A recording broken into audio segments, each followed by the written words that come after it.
Thanks so much for tuning in to this episode of Navigating Through Uncertainty. The underpinnings around economic growth and earnings growth for FY22 are as strong as they could have been, but it's a perfect cocktail of uncertainty. What with the rising COVID cases globally, rising yields, inflation, what have you, and the uncertainty around central bank action. And let's try and understand what all of this could lead to from an equity watcher's perspective or a market watcher's perspective across asset classes with none other than Ridham Desai. He joins us right now on the show. Ridham, so good having you. Thanks so much for joining in. I hope all is safe. Yes, thank you, Neeraj. All is safe. Fingers crossed. And hope the same with you. Yeah, likewise, Ridham. So maybe I don't think the central bank action is as unpredictable, but let's just first try and figure out how do you see things as they stand. I was looking at your report, which came in a few days back or 3-4 days back, which spoke about how growth going ahead looks very promising, but there is this intermittent scare currently of the rising cases and what it could do to derail the economic recovery that was just showing signs of taking off. Absolutely, Neeraj. So, everybody knows COVID cases are back up and they've made a new high. I think in some parts of the country, I dare say the medical infrastructure is under strain, reminiscent of what we saw last year between June and September. While the case fatality rate has not risen as sharply, it does have a bit of a lag. So the metric I'm tracking is the 7-day moving average CFR with a 14-day lag, which the underlying assumption is it takes 14 days for an infection to unravel. It's a simplistic assumption, but that number has gone up by about 50 basis points. So it's gone from around 0.7% to 1.2. So there is a threat, of course, and what we have learned from epidemiologists and virologists is that this, in some parts, this is a double mutant, like in Maharashtra. It has got ability to escape the immune system. It has got greater spikes, protein spikes, so it kind of transmits more easily. The virus is doing what it always does, which is its urge to survive. And we will have to act against it. So the risk is that certain parts of the country may go into short-term lockdowns or may have to impose restrictions, may have to impose restrictions on activities. Like Maharashtra has already done a bit of that. And then we'll have to, as they say, break the chain to make sure that the transmission stops. So this essentially is a little bit negative for growth in the short run. If the things get out of control, then there would be some more risk to growth. If it spreads wider to greater parts of the country, then again there is risk. Now, nothing of what I'm saying isn't obvious, and it's so hard to forecast this virus. I know there are people making forecasts based on models, but as we have seen, these models have got limitations. They use the latest trailing data to make some forecasts, and really they are not reliable. So the market will react on a day-to-day basis, depending on how the virus unfolds.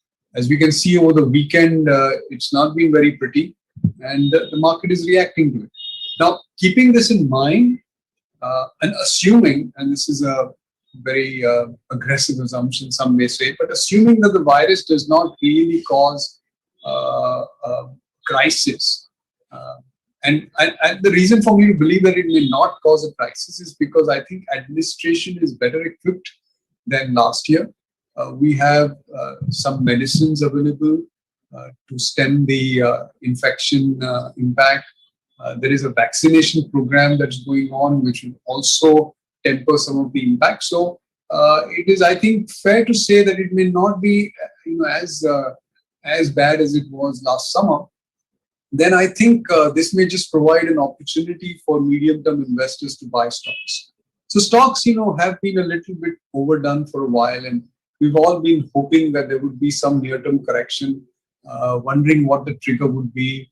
The rise in the 10-year in the US really didn't provide that trigger. It proved, more short-term. Maybe this one does provide a little bit of a bigger trigger. The underlying thing is that the economy is actually entering into a new growth cycle. Policy, in fact, will be aided by this, ironically. So we've seen the RBI come and assert its dovish stand, surprising the market on the upside, saying we're here to take care of this and we won't back off until growth comes back, and in fact have a newly designed program to keep the 10-year under check. The government will launch more policies. We're seeing more production-linked incentives. That number has now totaled to about $15 billion, which is 50 basis points of GDP. So it's a pretty large transfer of public resources to the private sector. So clearly there is impetus on growth. This may provide an opportunity for investors to re-engage. I was actually going to ask you this. You partly answered it. Some of the people that I speaking to, for example, Rakesh yesterday, and he's of course a Parma bull, but I'm just trying to draw your attention to the fact that some of the people that I've spoken to of late say that the people will look through the damage that the virus will cause for the next couple of months and not get unduly bothered. My only question to you, Ridham, is that when we were at 7,500, to discount what the virus will do and look ahead was probably easier because valuations were so much in your favor. At about 14.5, we may not be at all-time highs, but still at 14.5, we are no longer at the nadir of the valuations. So my question is, can this tactically, even though it may not be as large a correction as we saw in 2020, can it be a large enough correction, or do you reckon it will get bought into very, very quickly because of the sloshing liquidity? See, Neeraj, that actually depends on other cumulative factors. So if other things start happening around this, then of course the correction can get deeper. I mean, I'll quickly remind viewers that bull markets can have 20% corrections. And in the 03-07 cycle, which was the last really big bull market we saw, we had a couple of corrections that went as deep as 25%. 25% is a lot, and markets can correct that. It's hard to actually make that call at the moment, because if it's only the virus that is the news flow, then I think this will get bought into more quickly. As I said, we are better equipped than we were last year to handle this, and I think administrations understand that we can do some quick fixes, like we are seeing in Mumbai right now. Now, of course, this may be early days and maybe famous last words, but the restriction on activities that were imposed last week seems to be now causing a kind of a flattening of the curve. It's still too early to judge that, but maybe another week of this, and the spread starts stemming. There is more evidence emerging that the biggest reason for the spread is human contact, and to the extent that we can remind people of masks and of social distancing, which I think people kind of forgot in February because everything had quietened down, and there's obviously a pent-up urge to interact. Then again, we should be okay. And in the meanwhile, hopefully the vaccination program, which by the way is now accelerating quite fast, reaches a new level in the next month or so. So these are the reasons why COVID on its own may not be enough. But if a few other things happen around this, if there's another wave of inflation threat, if the Western Hemisphere goes through another COVID wave, so a few other things happen around this, then obviously the correction could get deeper. Remember, the SPX is still at all-time highs, and if anything is still being bid. That's the backdrop under which we can't really correct that much. But if the SPX were to start falling for their reasons, then of course there will be a deeper correction. So I think for those who want to trade this market, I think they need to keep all these things in mind. Making these short-term forecasts is beyond my competence, actually. No, you're being modest, but sorry, excuse me if I was requesting you to make a short-term forecast. I was just trying to understand whether you believe that there could be a larger correction or a smaller one. That's it. Ridham, sorry, you want to make a point? Okay, Neeraj, if I may interrupt, actually, while the focus is a lot on the Nifty, I think what may happen is underneath, we may get a lot of rotation. Like we have got over the past couple of months, during which Nifty has really not made much headway.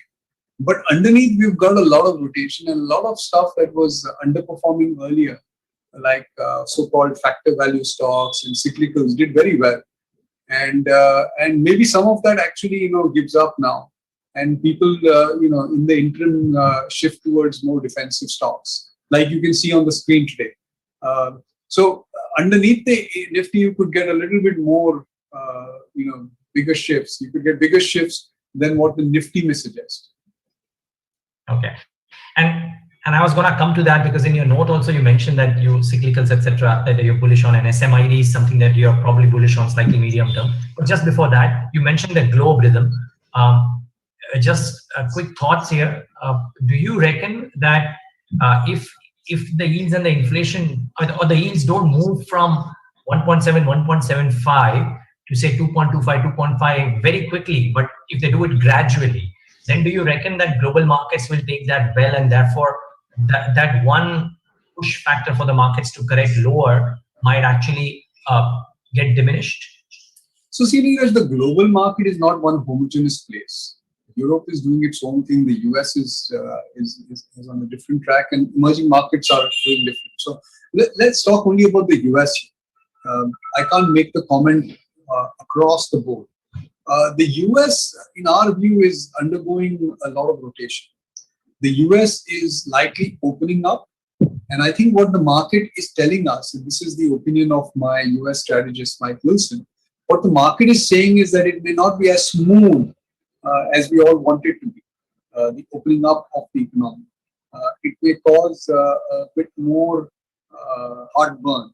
And therefore, there is a distinct shift away from small caps to large caps and back into the so-called quality stocks, which Mike apparently had already done in his recommended portfolio 2-3 weeks ago, in anticipation to how the market will trade ahead of opening up.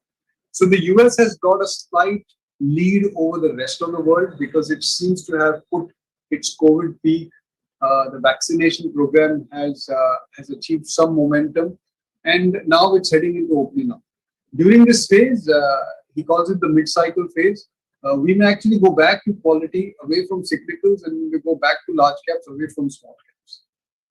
So I think that's the nature of advice he provides to his investors. It's not like the market is peaking out and all hell is breaking loose and we're entering into a bear market and sell off. I think the underlying comment that Mike keeps saying is, I'm a committed bull. But within the context of a committed bull market, there are lots of things happening in the market, especially for those who have a shorter term horizon, and they need to trade those opportunities as they come along. So we are in that midst of one such opportunity in the US. So what could upset this? And clearly what could upset this is that if the threat of inflation emerges, and the market starts believing that the Fed has fallen behind the curve. And that is, I think, still, and we discussed this in our previous interaction as well, remains, I think, the biggest overarching risk to this bull market that we are in the midst of. If that doesn't happen, then I think we should probably be okay. But if that happens, then I think there'll be greater disruption and it will flow to India as well. Now, on the India front, there are two things that we need to know. First is we have an RBI that's very committed at the long end. So despite all the supply of paper that the government is going to put into the market due to its higher fiscal deficit, the 10-year is very well behaved. The Indian 10-year bond has outperformed the US bond, even while the yields in the US have gone up, which is quite unusual. Usually Indian bond yields tend to rise faster when the yields are rising in the rest of in the US. The second is that we have an event out there, which is the potential inclusion of India into bond indices globally. So if that happens, it is billions of dollars of inflow. And if you notice in the bond market over the past few weeks, there has been a turn in sentiment from foreign investors, and they've been buying bonds, not last week, of course, but prior to that. And it could be some positioning ahead of this event. Now, these are technical factors that are favoring the 10-year in India. So the yield disruption in India has not been felt at all. But absolutely, if inflation risks emerge, then that is, I think, one thing that could disrupt the US bond bull market and then reverberate into the rest of the world. What about the inflation factors within India as well? I mean, everybody talks about these rising commodity prices being one. And if we look around as well, even though the RBI may be committed to them, we've had instances of 2 or 3 central banks, and please correct me if I'm wrong, but in the Asia Pacific and the emerging markets, are sounding a lot more hawkish than what they would have sounded 3 months ago. Could something happen that could force the RBI's hand, or do you think the central bank is comfortable enough to navigate through this with its current stance? Yeah, so internally, I think we need the growth cycle back. And if the growth cycle comes back faster, then of course the RBI will step up to it. Because I think it seems like the RBI is very committed to the growth cycle. I don't expect sustained inflation pressures when growth is weak. The other thing is, of course, what happens externally. And if you get a big rise in commodity prices, then of course this will change the RBI's view. That supply side inflation would be a big risk, which is what we just discussed. And it will obviously cause a dent into India's growth story, because then you have to lift interest rates even while growth is not at potential, and depress the growth rate in order to counter the rise in supply side inflation. So these are the obvious things that may hamper the RBI. For now, they are not things that are in play. And so the RBI, I think, is willing to say, I'm committed to get growth back. And I'm committed to keep the 10-year in check. You had made this point, Ridham, sometime back about the nature of the earnings composition in India and how a lot of it would be commodity price agnostic, so to say, but some of it would be majorly impacted. We've had SIAM, for example, make some comments today, in addition to the commodity pressures that they're seeing, about how there is a major down cycle of sorts that the industry seems to be in. How do you dissect that pressure, commodity price inflation that has happened thus far, and even if it remains at these levels, what it could do to an earnings scenario, which was actually looking like a Goldilocks scenario maybe a couple of months ago? See, top down, it has less of an impact because some sectors face raw material cost increases, and there are other sectors that benefit from that. So, big picture, it kind of neutralizes, and the margin compression is not as much. But at the individual sector level, there could be a temporary margin disruption. While companies are still gaining from higher demand and higher operating leverage, but have to overcome the cost push. Ultimately, as the cycle progresses, companies gain pricing power, and we call that as inflation. And that's what basically causes the rates to go up and ultimately for growth to slow down. So that's how the typical cycle happens. We're still very early days in this. And therefore, I think there'll be a few intersector margin impact that may come through, and some of it may already be priced in. I think the market is forward looking and may have already detected this, say, in the auto sector.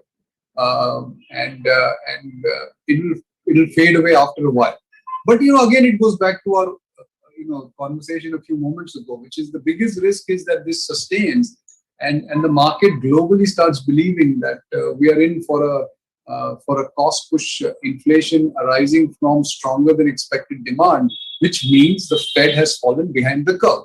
And then, of course, PE multiples fall and things get, a bit harrowing for equity investors. Yeah, the bull on the tech side believes, Ridham, that even if rates move up and PE multiples for tech companies globally fall, Indian tech is slightly disconnected from there because of the nature of the business and earnings growth looking so robust there. What are your thoughts here? Yeah, so I have to admit, this is a poor call that I've made. Tech stocks have done, tech companies, I should say first, have done significantly better than what I thought. And they seem to be continuing to deliver performance. There seems to be a structural undertone to their earnings progression.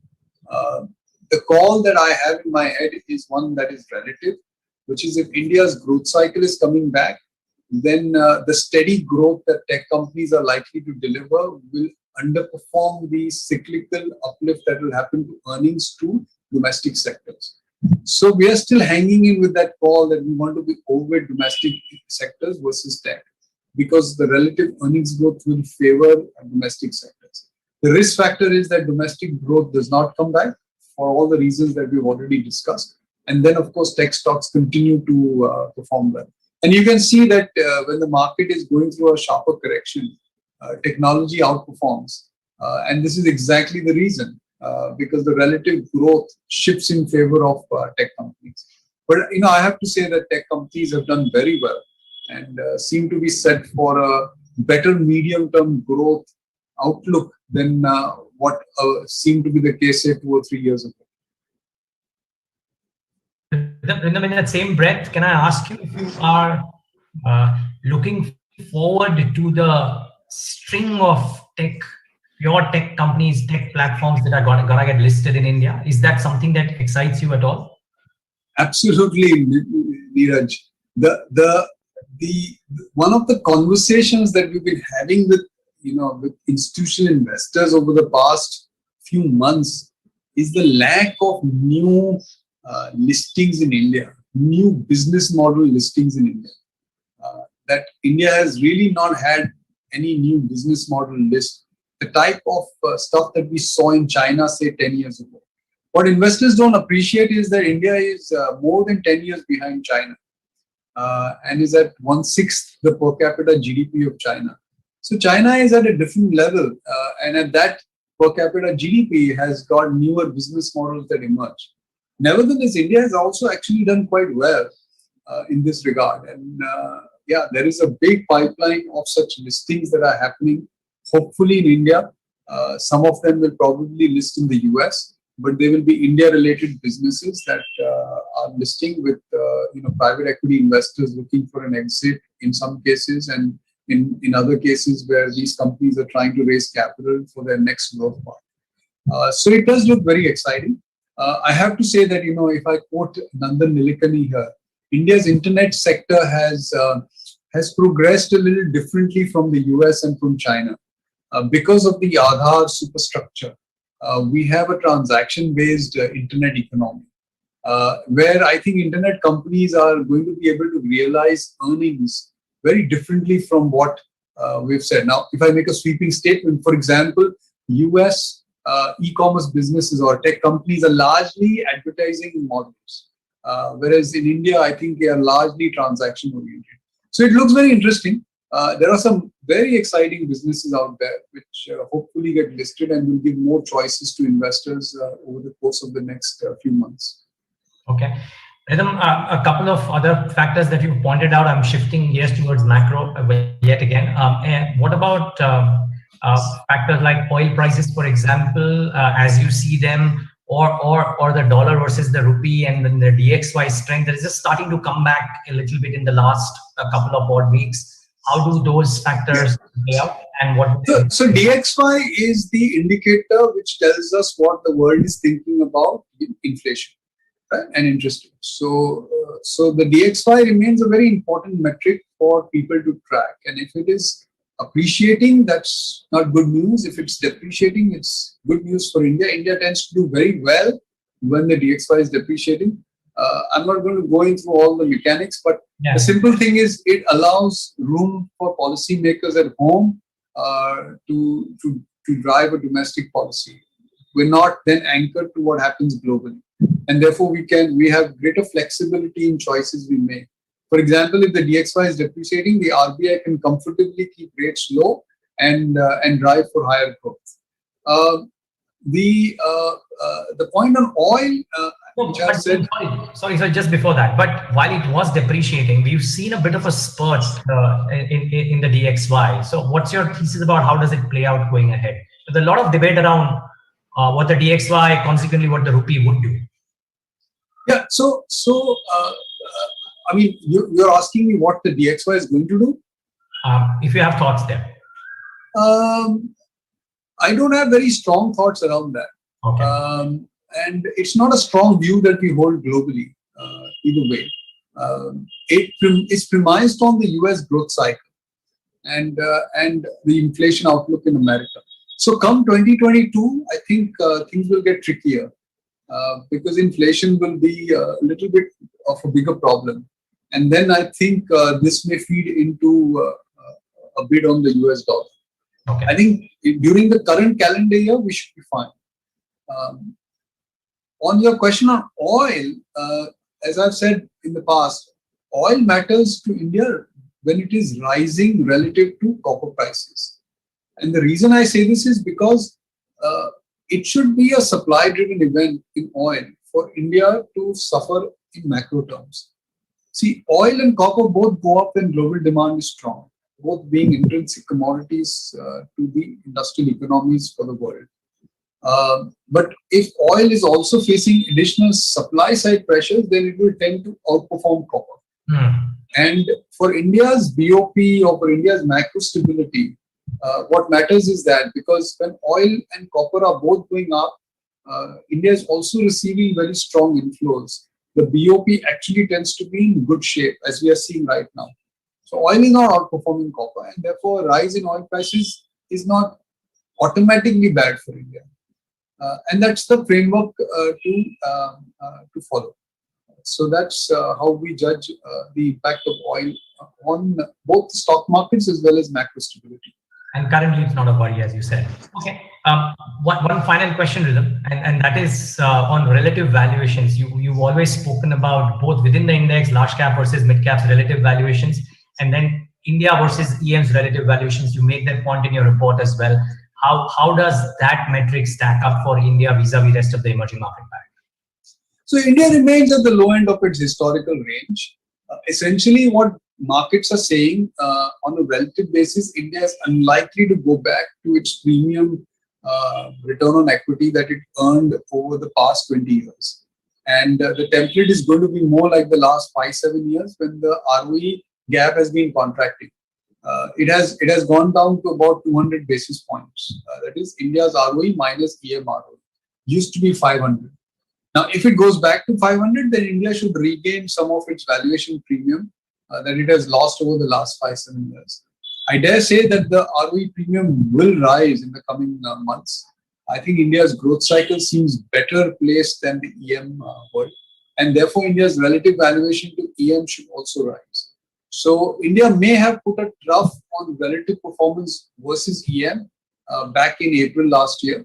Since then, it has it has tended to outperform more than underperform, but it's not a straight line up.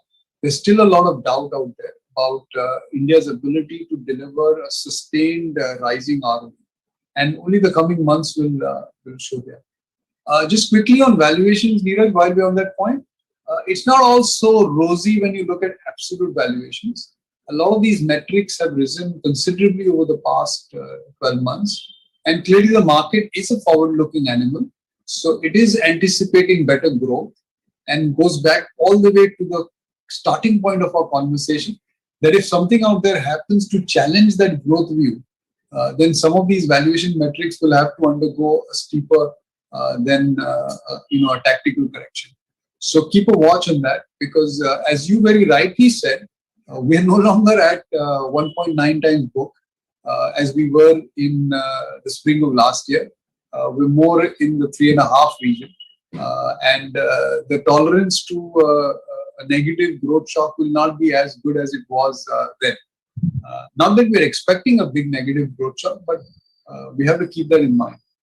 Have you in your FY22 estimates assumed a very rosy picture? And do you reckon that a month or two of lockdowns, which may not be as severe as they were back then, because I was speaking to companies and they said maybe manufacturing in select periods could be allowed. So if the lockdowns are not as stringent, do you reckon a risk, your assumptions, if they were indeed very optimistic, or have you not been very optimistic when you look at FY22? No, so we are not assuming in our estimates that there will be a 1 month or a 2 month lockdown. Okay. Of course. So if we get into a situation where, say, 5 large states have to go through a 1 month lockdown, then there will be a little bit of a trimming of estimates that will happen. So it has to be a bit extended and it has to be a little bit more widespread. Maharashtra doing a 2-week lockdown may not have such a big impact, because what will take place is that, yes, of course, there will be a little bit basis points of growth that goes away. Immediately after the lockdown is opened up, then the pent-up demand comes right back. As we have seen from last year, there's very little permanent loss of demand that happens, except for certain services which you can't recoup. So some sectors will suffer, but it won't have a top-down impact on the economy. However, if it starts spreading and then a few more states, especially the larger ones with bigger economic activity, start seeing that impact and need to then lock down to so-called break the chain, then I think we'll probably have to reevaluate. We've not done that as yet because we're not expecting that. I don't think the market also is expecting that. So then the market also, going back to your point, will have to actually go through a slightly more extended correction. Okay. Well, Ridham, thank you so much for explaining some of the parameters so lucidly. Really appreciate your time and stay safe. Thank you, Neeraj. Thank you. And viewers, thanks for tuning into this edition of Navigating Through Uncertainties.